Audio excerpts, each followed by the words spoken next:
Welcome back. This is Power Breakfast on cnbc TV 18. Now, downside risks due to global headwinds continue to send jitters across the globe. PwC Chairman Bob Moritz, however, remains upbeat about the Indian economy, feels that the US-China trade relations has in turn created opportunities for countries like India. Here's the snippet of that exclusive conversation with Shireen Bhan from the sidelines of the World Economic Forum, which is currently underway in Davos. I think you have a whole bunch of different reasons for the triggers. You've got a combination of the geopolitical issues and the trade barriers between the US and China and the first and second degree effects. You've got a slowing economy. You've got a lot of threats from a disruption perspective relevant to technology.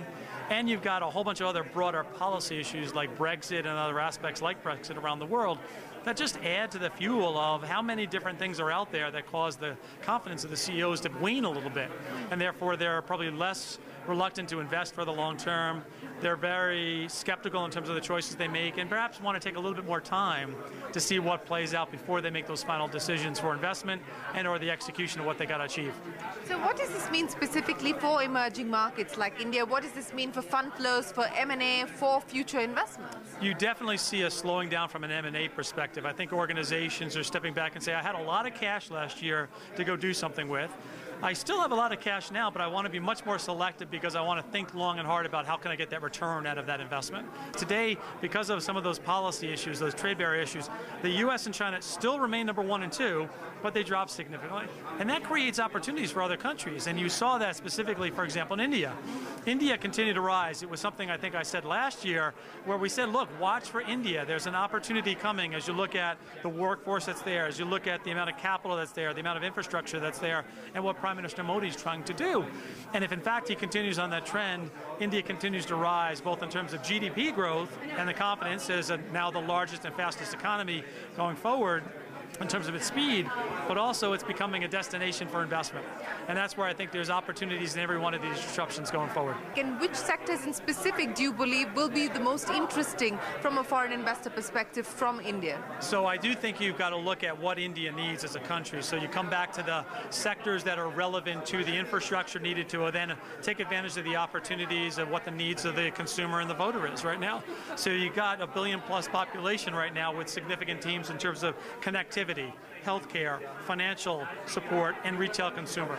So how do I actually think about all 4 of those 5 sectors that I think are going to be really important, both to serve the country well, but also to be opportunities for foreign direct investment to make it happen?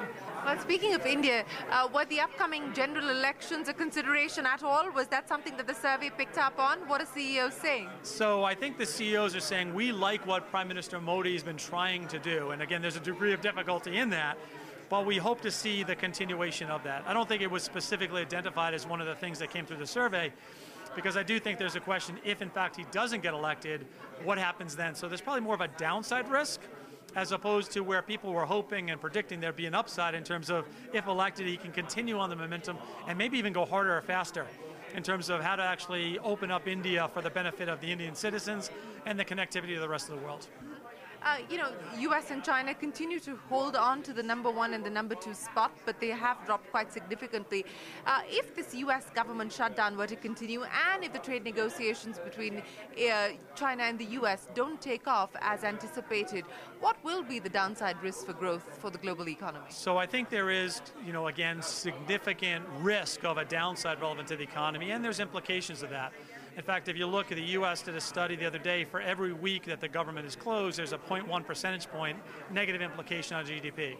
So if we've been closed for 4 weeks, that's percentually a 0.4 impact, which might sound small relative to everything else going on, but as we know, it cascades in a big-time way, not only in the U.S., but around the global economy in terms of what's happening. So I think there is a lot more downside risk if we don't try to resolve these problems really fast.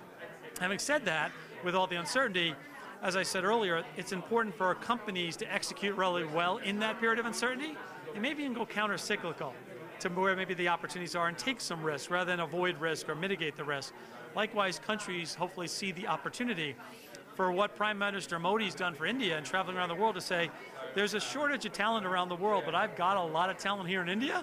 That's a big opportunity for India to step into a gap that maybe the rest of the world is seeing right now.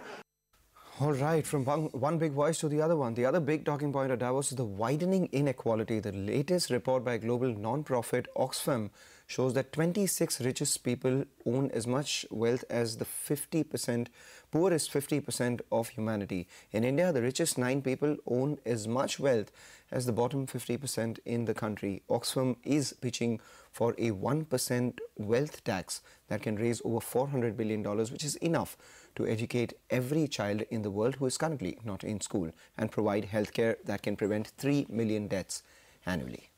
Come back, we get you an update on Kotak Mahindra's promoter shareholding issue.